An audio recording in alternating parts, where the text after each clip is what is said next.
नमस्कार, स्वागत है आप सभी का गर्व क्लासेस में।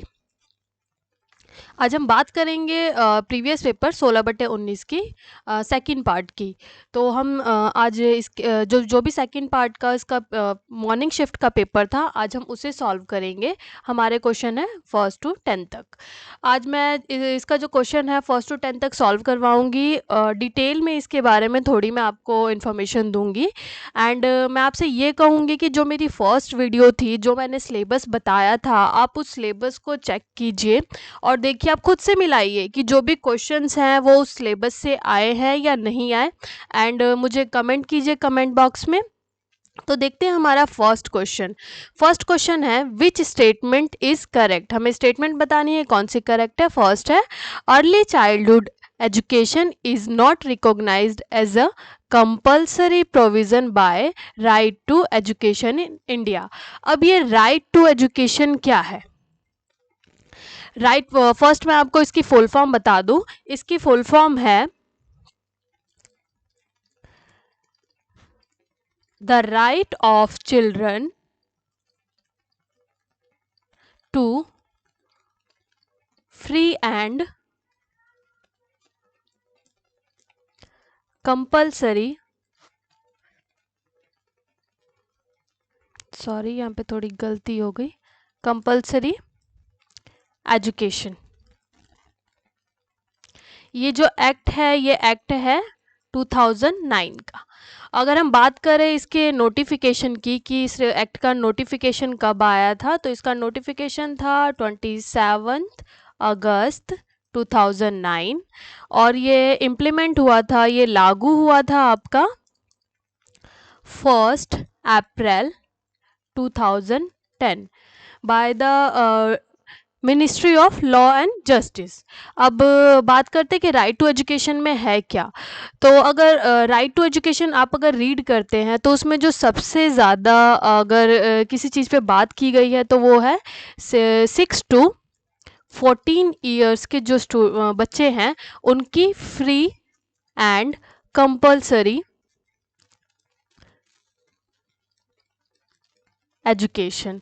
इसके बहुत सारे वैसे पॉइंट बनते हैं। जब मैं आपको राइट टू एजुकेशन के बारे में पढ़ाऊंगी तब मैं आपको और ज़्यादा इसको डिटेल में बताऊंगी। अभी के लिए जो इसमें क्वेश्चन पूछा गया है उससे रिलेटेड मैं आपको बता देती हूँ।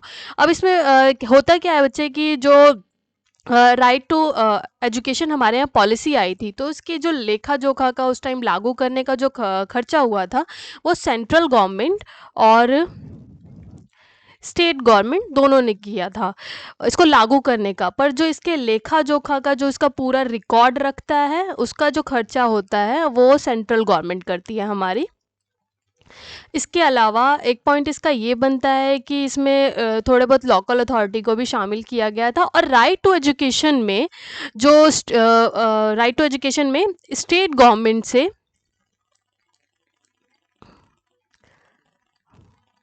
मुझे ना अभी थोड़ा इस पैड पे लिखने की आदत नहीं है, तो थोड़ा सा आप लोग एडजस्ट कर लेना।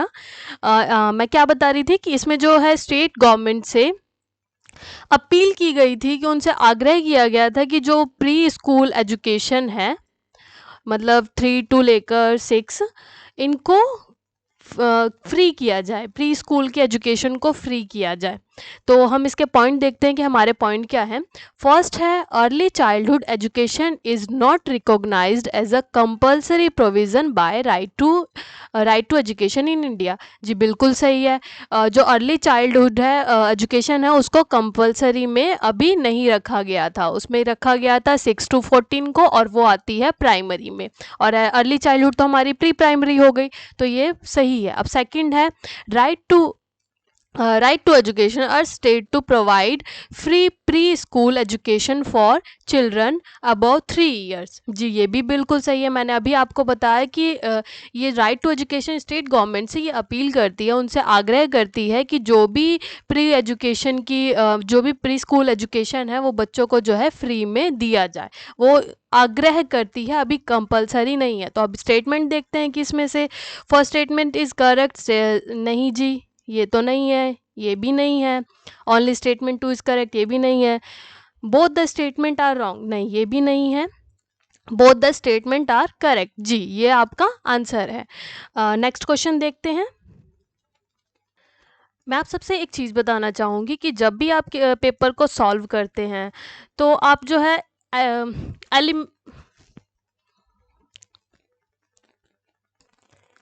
आप जो है एलिमिनेट प्रोसेस पे सॉल्व कीजिए। एक्चुअल में होता क्या है कि पहले जो पेपर आते थे वो हम ये बोल सकते हैं कि रट्टाफिकेशन वाले सिद्धांत पे थे कि हम जो भी रट के गए हमारे पास वो सामने ऑप्शन दिख गया और हमने उसको टिक कर दिया। पर अब वैसा नहीं होता। अब तो ऐसा लगता है कि कोई भी पेपर सॉल्व करो तो जिस चारों के चारों ऑप्शन ही सही हैं।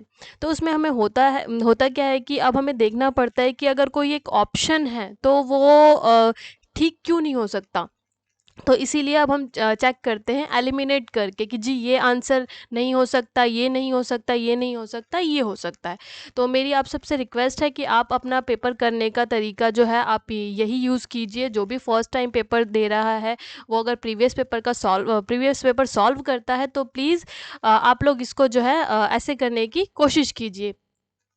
तो नेक्स्ट क्वेश्चन हम देखते हैं। हमारा नेक्स्ट क्वेश्चन है डैश प्राथमिक देखभाल करने वाले और बच्चों के बीच अद्वितीय और स्थायी बंधन को संदर्भित करता है।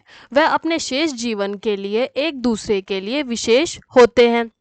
ठीक है जी। अब इसमें क्वेश्चन में बोलना क्या चाह रहा है कि जो भी प्री प्राइमरी एजुकेशन से रिलेटेड जो भी हमारे नर्सरी टीचर आप बोल दीजिए या उनके केयर गिवर बोल दीजिए तो उनके और जो बच्चा है उनके बीच में एक रिलेशन एक बॉन्डिंग हो जाती है।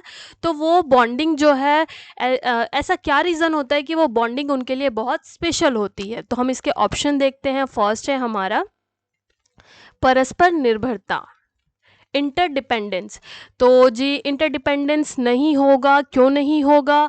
क्योंकि एक 3 साल का बच्चा डिपेंड होता है अपने टीचर पे या जो भी उसके केयर टेकर होते हैं उन पर, लेकिन टीचर जो है वो बच्चे पे डिपेंड नहीं होता।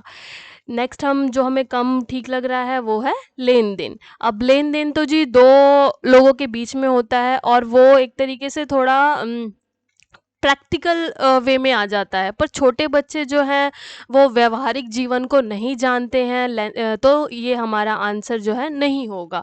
नेक्स्ट देखते हैं हमारा सहयोग।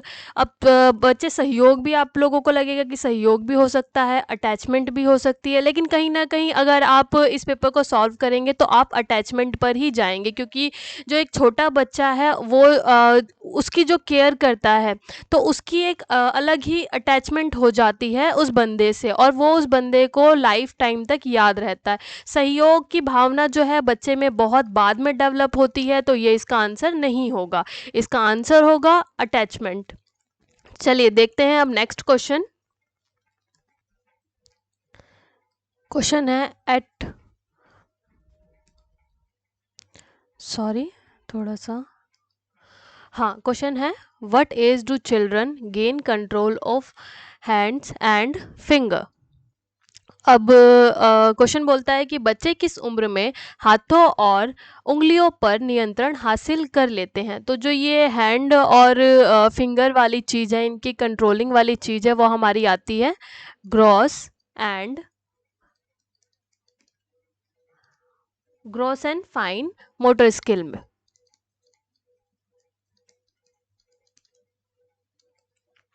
अब ग्रॉस क्या होती है? ग्रॉस में आती है कंट्रोलिंग, कोऑर्डिनेट।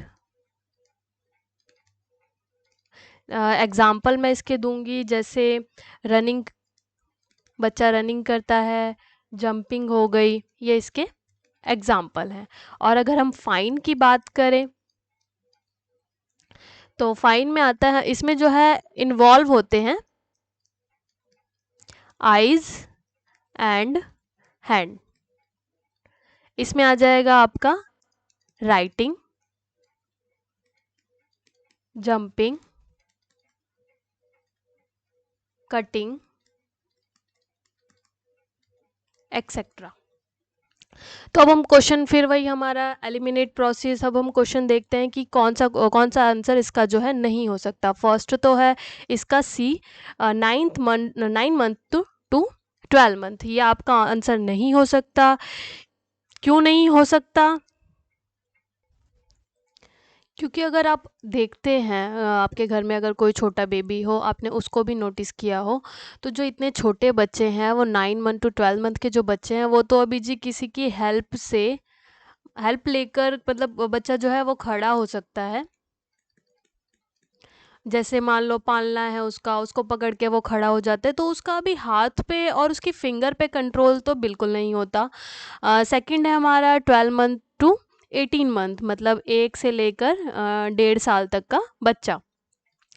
तो इसमें भी अगर आप नोटिस करेंगे तो बच्चे के जो है हाथ पे और उंगलियों पे कंट्रोल नहीं आता है। इसमें बच्चा अगर हम बात करें तो हम अगर उसे खाना खिलाते हैं तो हमारी चम्मच जो है पकड़ लेता है, लेकिन उसका उस पर कंट्रोल अभी प्रॉपर नहीं होता। नेक्स्ट हम बात करते हैं first year to second year. ये पता है एग्ज़ाम अगर आप सॉल्व करो, मतलब अगर पेपर को सॉल्व करते हो ना, तो आपको ऐसा लगेगा कि जी यहाँ पर और ये दोनों तो सेम ही दे दिया। ये 12 मंथ, ये भी 1 साल की बात की, 1 से 1.5 साल की, 1 से 2 साल की। तो हमें जो देखना पड़ेगा वो 1.5 से लेकर नेक्स्ट सेकंड ईयर तक का इसमें लेकर चलेंगे हम। तो इसका जो है ये भी आंसर नहीं होगा। बच्चे थोड़ा थोड़ा चीज़ों को पकड़ते हैं, अगर उनके पास टॉयज़ वगैरह लेकर आओ तो वो उनके साथ खेलते हैं, लेकिन उनका कंट्रोल नहीं होता। जो कंट्रोल आती है बच्चे की वो second year to third year में आती है। इसका मैं एग्जांपल ये दूंगी कि बच्चे को अगर हम ब्रश पकड़ाएं तो वो ब्रश पकड़ लेता है, ब्रश करता है। तो इसका जो ये आंसर है second year to third year, ये आपका आंसर होगा, क्योंकि बच्चा जो है वो मतलब कंट्रोल करना चीज़ों को धीरे धीरे सीख जाता है या सीखने लगता है। देखते हैं हमारा नेक्स्ट क्वेश्चन क्या है। नेक्स्ट क्वेश्चन है, इन्वॉल्विंग चिल्ड्रन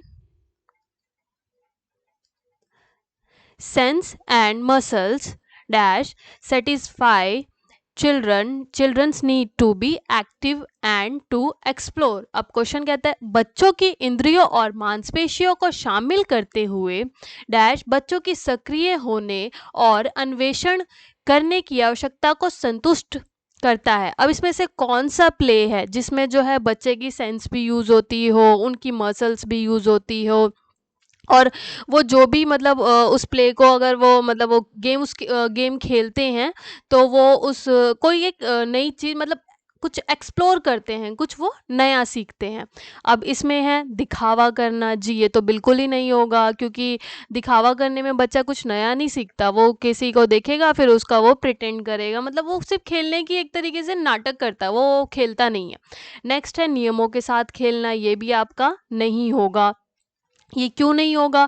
क्योंकि इसमें रूल्स एंड रेगुलेशन तो पहले ही बना दी जिसको कि फॉलो किया गया, तो इसमें मसल्स और बच्चे का सेंस इसमें मुझे नहीं लगता कि ज़्यादा यूज़ होगा। अब हमारे पास बचते हैं दो ऑप्शन।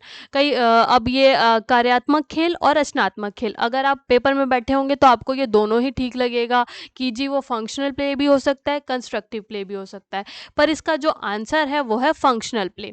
अब फंक्शनल प्ले और कंस्ट्रक्टिव प्ले में डिफरेंस क्या होता है? जो कंस्ट्रक्टिव प्ले होता है बच्चे, ये किसी की हेल्प लेकर हम किसी चीज़ को एक्सप्लोर करते हैं।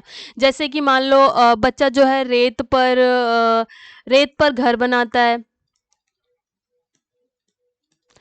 तो इसमें जो हमें किसी की हेल्प लेने की ज़रूरत होती है। नेक्स्ट है हमारा फंक्शनल प्ले। अब ये फंक्शनल प्ले में क्या होता है कि अगर हम बात करें सेंस एंड मसल्स की, तो ये भी हमारे बॉडी का एक फंक्शनल पार्ट होता है, एंड उससे रिलेट मत कीजिएगा इसको। फंक्शनल प्ले में हमारे गेम आते हैं, जैसे बच्चे रेत पर उंगली फेरते हैं और कुछ सीखते हैं,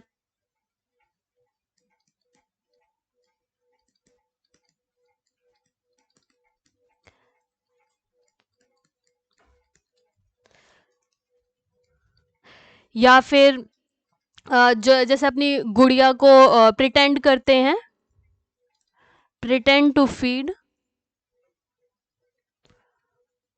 डॉल, मतलब अपने गुड़िया को खाना खिलाने के लिए वो प्रिटेंड करते हैं, तो उसमें उनका सेंस भी यूज़ होता है, उनके वो मसल्स भी यूज़ होते हैं, और वो कुछ नया एक्टिव वो सीखते हैं। जैसे वो बच्चे का अगर आप वो क्यूब वाले गेम होते हैं तो उनको वो सॉल्व करना खुद से ही मतलब खुद से सॉल्व करना वो स्टार्ट करते हैं। तो यहाँ पर जो है बच्चा जो है सक्रिय है, उस खेल में जो है पूरा पार्टिसिपेट कर रहा है, अन्वेषण वो कुछ उस चीज़ को एक्सप्लोर कर रहा है। तो इसका जो आंसर होगा वो फंक्शनल प्ले होगा। देखते हैं हमारा नेक्स्ट क्वेश्चन क्या है। नेक्स्ट क्वेश्चन है हमारा, छोटे बच्चे 3 से 6 वर्ष का ध्यान अवधि है। जो 3 से 6 वर्ष के बच्चे हैं उनकी ध्यान अवधि क्या है। अब कुछ डाटा बच्चे आपको याद करना पड़ेगा। ये डाटा जो है मतलब ये रटने वाली चीज़ें हैं। जैसे कि बच्चा जो है जब पैदा होता है तो उसका वेट कितना होता है, उसकी हाइट कितनी होती है, उसके दाँत कितने होते हैं, एक जो मतलब तब से लेकर 0 से लेकर 6 तक की आपको उन बच्चे की सारी फिज़िकल मेंटल चीज़ें वो जो है उसका डाटा पूरा पता होना चाहिए। वो मैं आपको जब चाइल्ड डेवलपमेंट कराऊँगी तो उसके बारे में डिटेल में पढ़ाऊँगी। अभी के लिए मैं आपको इस क्वेश्चन का आंसर बता देती हूँ। इस क्वेश्चन का आंसर है 15 से 20 मिनट। तो देखते हैं अब हमारा नेक्स्ट क्वेश्चन क्या है।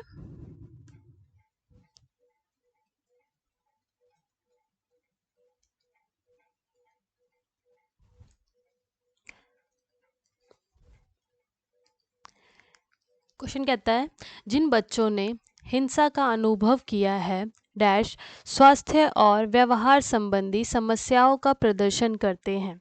अब इस क्वेश्चन में क्या है कि जिन बच्चों ने अब हिंसा का अनुभव किया, हिंसा में हम इसमें सब रख सकते हैं, जैसे चाइल्ड अब्यूज़ बोल सकते हैं।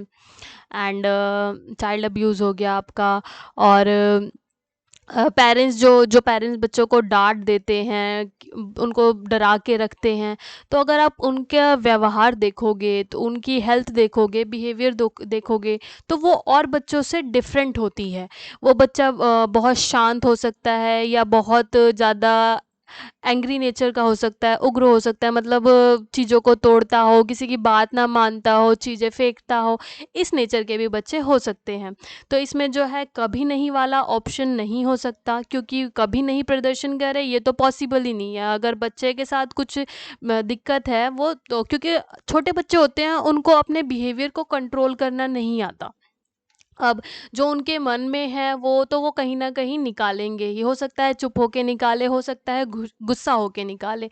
तो कभी नहीं तो नहीं हो सकता, हमेशा भी नहीं कह सकते कि वो हमेशा जो है चिड़े-चिड़े ही रहें।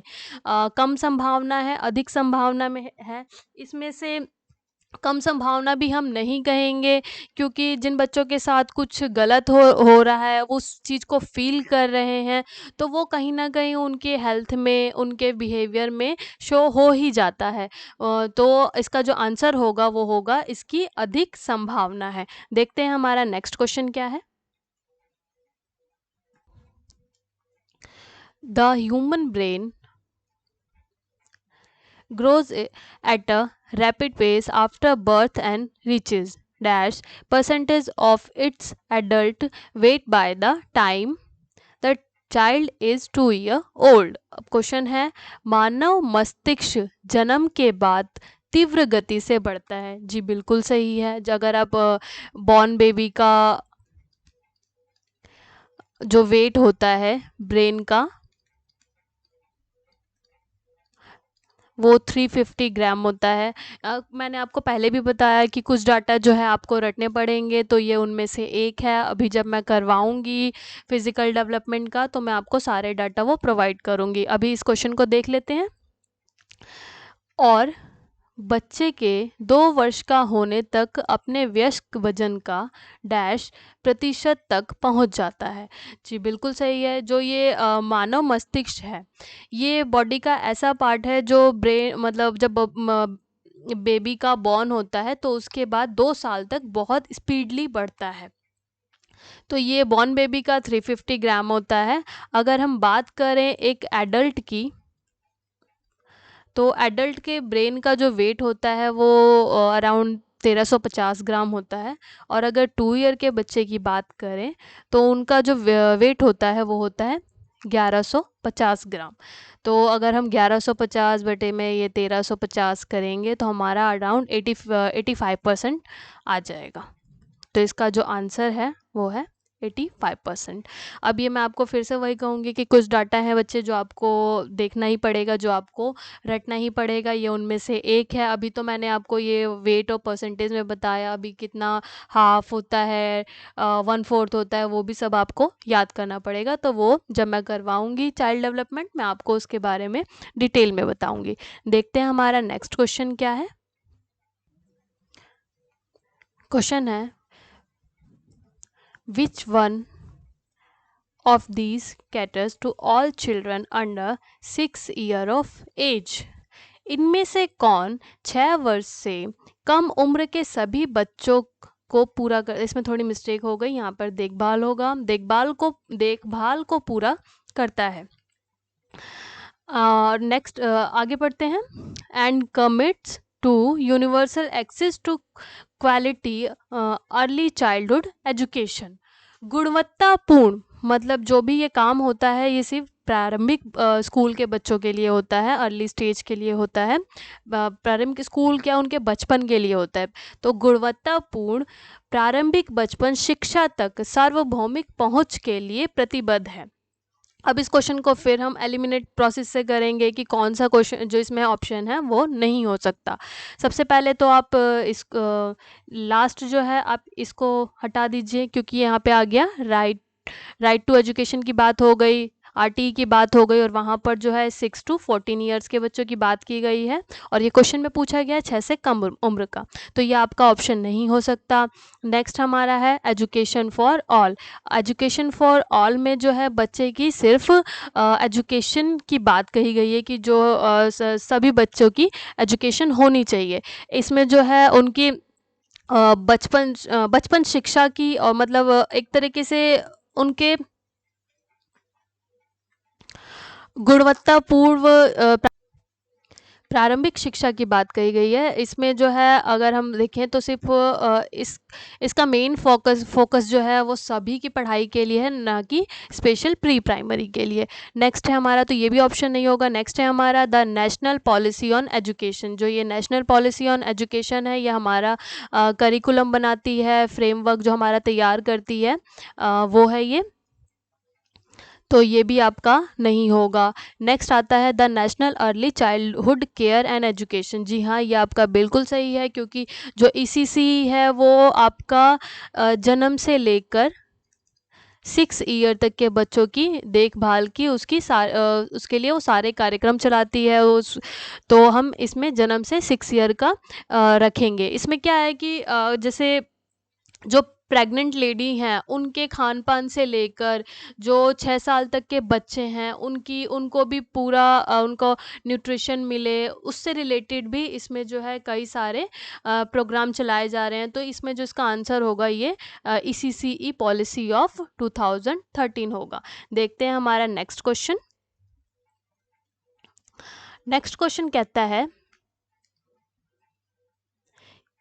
किस आयु वर्ग के बच्चे एक या दो विशेषताओं, क्रम, पैटर्न की पहचान, पैटर्न बनाने, तर्क और समस्या समाधान के अनुसार छटाई और वर्गीकरण में कौशल को प्रदर्शित करते हैं, कौशल का विकास प्रदर्शित करते हैं।